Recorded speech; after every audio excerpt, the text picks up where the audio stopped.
कृष्णा, तुमने उसे कैसे अपनी बीवी को जान से मारने के लिए कह दिया? इतना बड़ा फैसला सुनाने से पहले तुमने एक बार भी नहीं सोचा?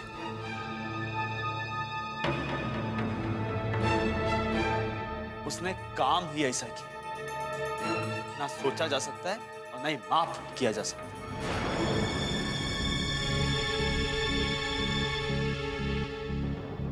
सब कुछ सहा जा सकता है, लेकिन औरत की बेवफाई, गद्दारी नहीं सही जा सकती। कम से कम हम तो बिल्कुल नहीं सह सकते। अरे हमरी, ये तो रगों में ऐसे आग के गोले दौड़ने लगते हैं। बाबूजी बीच में आ गए, हम भी मार देते उसकी बीवी को वहीं के वहीं।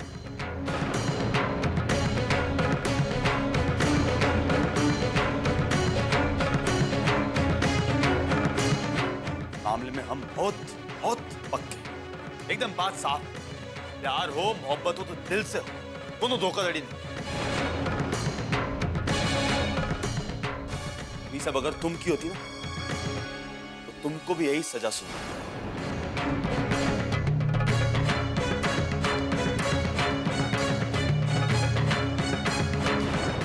भले तुमसे कितना प्यार करते लेकिन सजा यही सुनाते।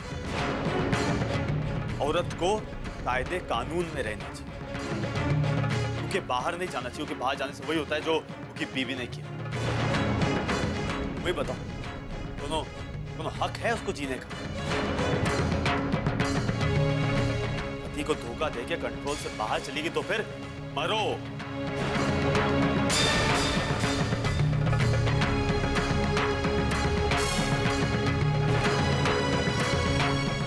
ये चीज के लिए और कोनो सजा हो ही नहीं सकती, सिर्फ मौत।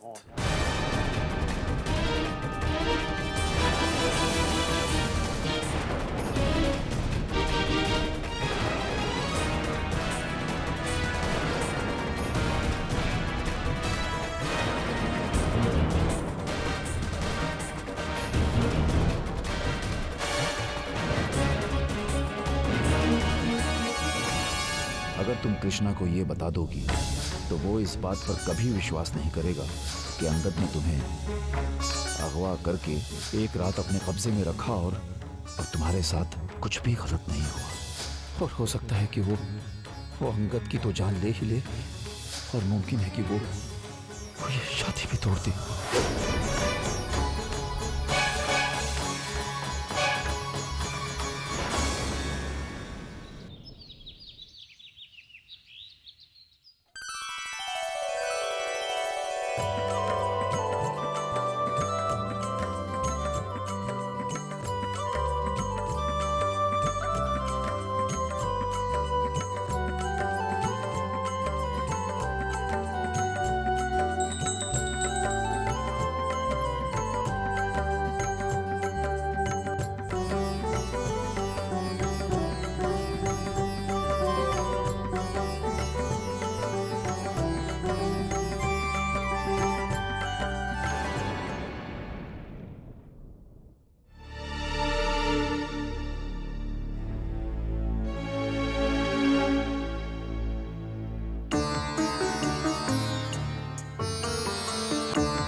भी कभी ऐसा काम कर देते हो कि हमको गुस्सा आ जाता है, लेकिन वो गुस्से का है, उनका उबाल ज्यादा देर तक थोड़ी रहता है। वो जैसे फुग्गे की हवा की तरह से हो जाता है। हाँ, वो फुग्गा रह जाता है, मतलब प्यार वहीं रह जाता है। कि तुम्हारी वजह से ना मतलब जिंदगी बदल गई, जिंदगी के सारे नियम बदल गए। कभी सोचा ही नहीं थे कि अम्मा बाबूजी के खिलाफ जाके मेहरिया का साथ दें, लेकिन देखो वही सब कर रहे हैं। अभी सब तो प्रेम की बात है। हो गया तो हो गया, दिल लग गया तुमसे, अब क्या करें। हमें तो फिर ऐसे ही होता है। और माँ बाबूजी क्या करते, के कहने से तुमको थोड़ी छोड़ देते। तो तुम हमारे लिए हमारे घर में आई हो तो तुम्हारी जिम्मेदारी हमारा फर्ज। क्या बात है, आज बहुत समझदारी की बातें कर रहे हो। तो अरे मेरे पति जो ठहरे।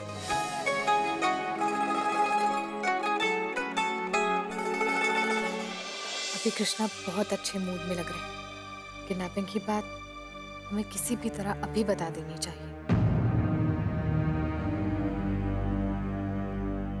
कृष्णा, अरे मेरा नाम जपना बंद करो और जल्दी तैयार हो जाओ। वो शक्ति भाई खार खाए बैठे हुए हैं यार, जानते हो कैसी खोपड़ी के हैं। अभी सारी गाड़ी भेज देंगे इलेक्शन में। क्या है, आज हम फटफटिया से नहीं जाना चाहते। वो ससुर जी को भी तो छोड़ना पड़ेगा घर।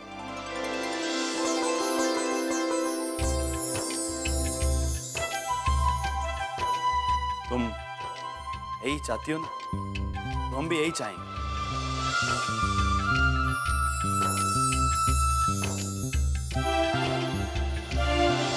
तुम जल्दी से तैयार हो जाओ, हम गाड़ी निकालते हैं।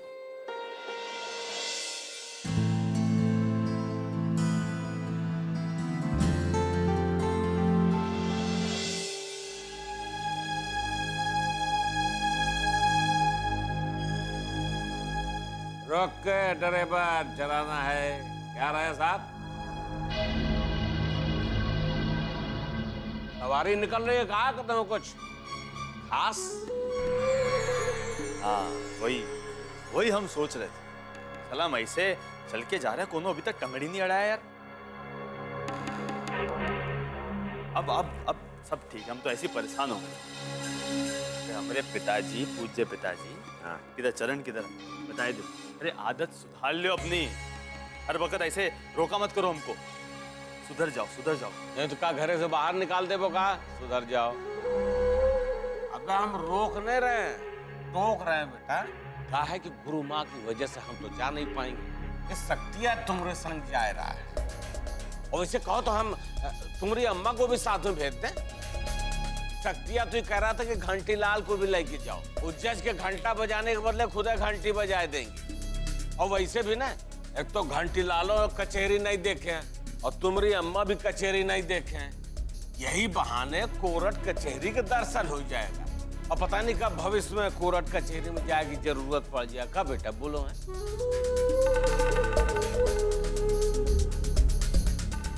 वैसे भी तुम ना घर के इज्जत की अच्छा कोर्ट में नुमाइश करवा रहे हो बेटा। रोज बन संवर के वहां पहुंच जाती हैं, पता नहीं ससुरा केस कब तक चलेगा। और रोज ही सज संवर के वहां पहुंचेंगे और ठाकुर सज्जन सिंह के इज्जत की मटिया मेट हो जाएगी। और तुम ससुर सारथी बन के पूरे इलाहाबाद में रथ दौड़ाते फिरना। अच्छा, अब हम सारथी लगने लगे। और कल तक जौन तुम चुनाव प्रचार के लिए प्रतिज्ञा को बिठाए के रथ दौड़ाया, तब तुम क्या थे? ससुर। हाँ देख रहे हैं ससुर, छोटे बड़े तब मंच पे ऐसे हजारों लोगों के सामने प्रतिज्ञा को जाके खड़ा कर दिए, तब परिवार की इज्जत नहीं गई। तब तो इज्जत बढ़ रही थी। क्यों? और आज जब वो अपने बाप के लिए केस लड़ रही है तो तुम्हारी इज्जत की धज्जियां उड़ रही, मट्टी पलीत हो रही तुम्हारी है।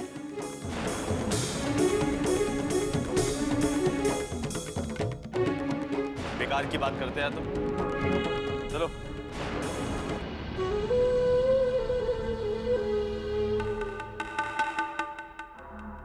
अबे रास्ता में मोर का पंख मिले ना तो लगा लियो। ससुर सारथी बने चले बेहुदा। आप लोग फिक्र मत कीजिए, चिंता की कोई बात नहीं।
सही वक्त आएगा।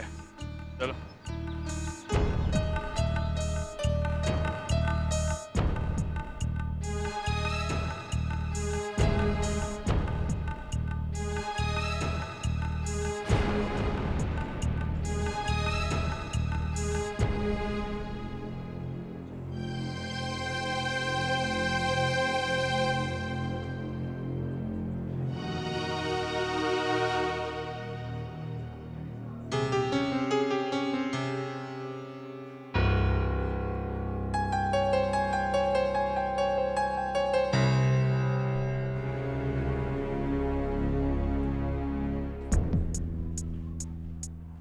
श्याम सक्सेना को कटघरे में बुलाया जाए। शाम जी सक्सेना अदालत में हाजिर हो।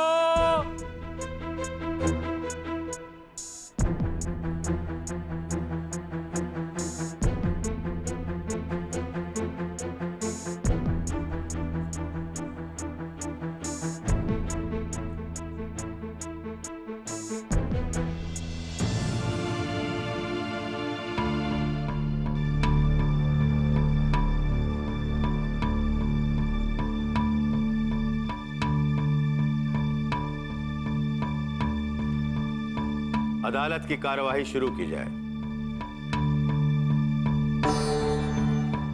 योर ऑनर, कुछ बातें ऐसी हैं जो इस केस की कहानी खुद बयां कर रही है। मुलजिम श्याम सक्सेना की बेटी प्रतिज्ञा ने अंगद यादव के खिलाफ कंप्लेंट की और उसे गिरफ्तार कर लिया गया। और जिस दिन वो छूट कर आया, गौर फरमाइएगा, जिस दिन अंगद यादव छूट कर आता है उस दिन उसकी मौत हो जाती है।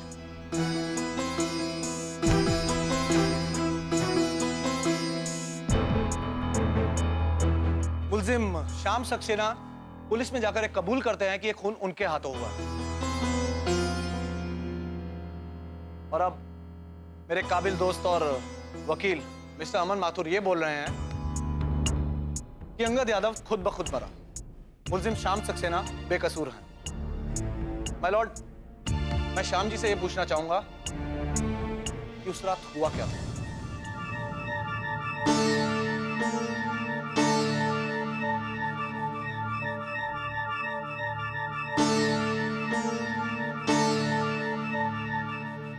योर ऑनर,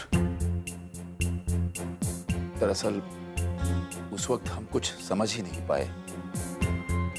अंगद का पांव फिसला और वो नीचे खाई में जा गिरा।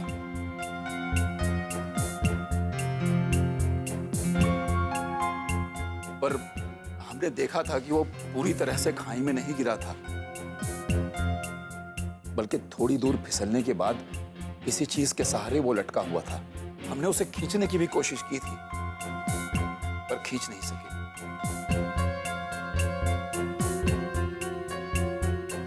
श्याम जी, आप अपने बयान से पलट रहे हैं। पहले आपने ये कहा कि अंगद यादव आपके हाथों मरा है, और अब आप ये कह रहे हैं कि आप उसे खींच नहीं सके। माय लॉर्ड, सरकारी वकील खुद अपने मुंह से कह रहे हैं कि मिस्टर श्याम अंगद यादव को खींच नहीं सके। मैं उनकी इस बात से इत्तेफाक रखता हूं माय लॉर्ड, लेकिन ना खींचने का मतलब ये नहीं कि मिस्टर श्याम ने अंगद यादव का कत्ल किया है। Objection sustain. Thank you my Lord. आप ये बताइए कि अंगद यादव फिसला कैसे?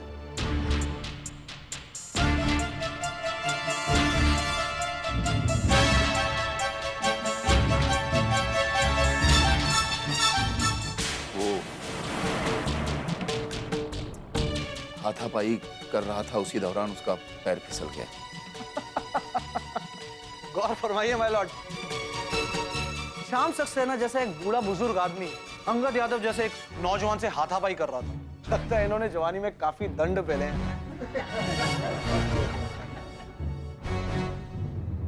I object my Lord. Order order.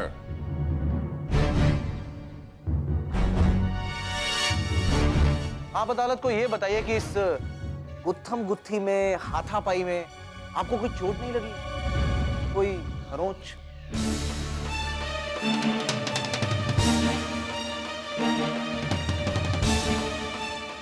जी नहीं।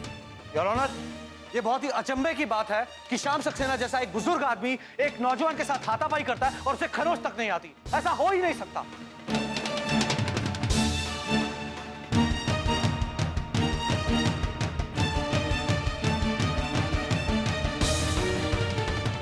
पूरी सिचुएशन का जायजा लेने के बाद सिर्फ और सिर्फ यही बात सामने आती है कि श्याम सक्सेना ने पूरी ताकत के साथ किनारे पे खड़े हुए अंगद यादव को धक्का दिया।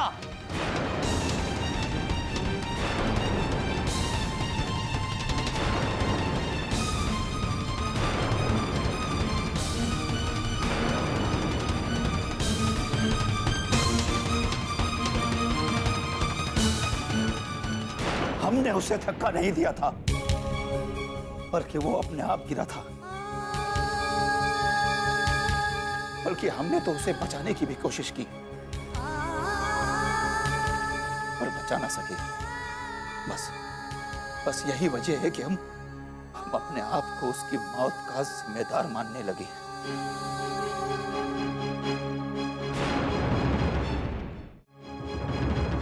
मुल्जिम श्याम सक्सेना एक बहुत ही पढ़े लिखे और समझदार इंसान है और अपनी बुद्धि का फायदा उठाकर ये अदालत को गुमराह कर रहा है, धोखा देने की कोशिश कर रहा है।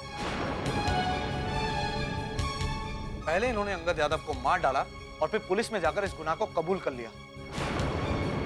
ये इस बात को अच्छी तरह से जानते थे कि जब यह मामला कोर्ट में जाएगा तो संशय का फायदा उठाकर और बुढ़ापे की सहानुभूति लेकर ये छूट जाएंगे। लेकिन अफसोस, इनकी मनगढ़ंत कहानी और उपलब्ध सबूतों में किसी प्रकार का कोई भी तालमेल नहीं। यह केस शीशे की तरह साफ है और इससे सिर्फ और सिर्फ यही बात निकलकर सामने आती है कि मिस्टर श्याम सक्सेना ने किनारे पर खड़े हुए अंगद यादव को जोर से धक्का देकर मार डाला।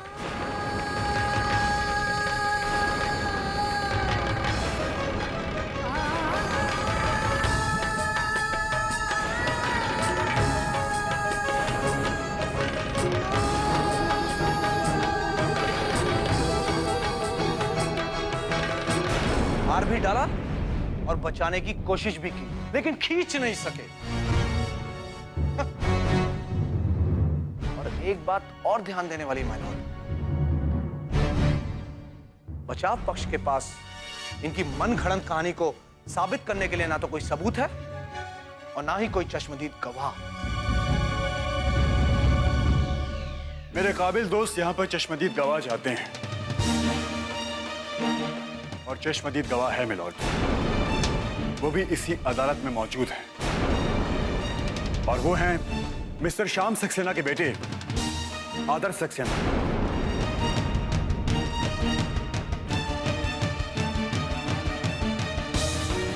मिलॉर्ड, मैं चाहूंगा कि उन्हें विटनेस बॉक्स में आने की इजाजत दी जाए। इजाजत है।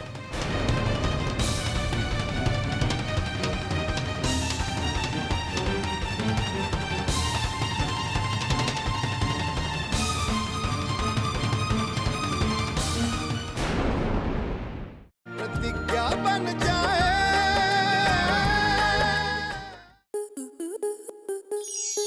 स्टार प्लस के ऐसे ही और बेहतरीन लम्हे देखने के लिए सब्सक्राइब करें हमारे YouTube चैनल को।